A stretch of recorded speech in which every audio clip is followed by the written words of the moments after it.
টাকা কিভাবে তার অ্যাকাউন্টে এলো, কারা দিল, এই বিষয়টি নিয়েই অনুসন্ধান শুরু হয়েছে। এই বিষয়ে আমাদের একটি প্রতিবেদন তৈরি করা আছে, শুরুতেই আমরা সেটি দেখে আসতে চাই।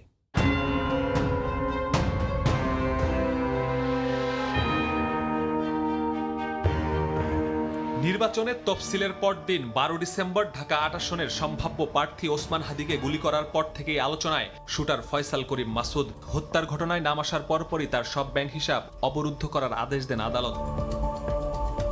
ফয়সালকে গ্রেফতার চেষ্টার পাশাপাশি তার স্ত্রী সামিয়া ও স্বার্থ সংশ্লিষ্ট প্রতিষ্ঠানের ব্যাংক হিসাবের অর্থের খোঁজে নামে সিআইডি। 14টি ব্যাংকে খোঁজ মেলে 53টি হিসাবের, যেখানে 2017 থেকে 8 বছরে লেনদেন করা হয়েছে 127 কোটি টাকা। ইনকিলাব মঞ্চের মুখপাত্র শরীফ ওসমান হাদিকে গুলি করা শুটার ফয়সালের 53টি ব্যাংক হিসেবে তথ্য পেয়েছে সিআইডি।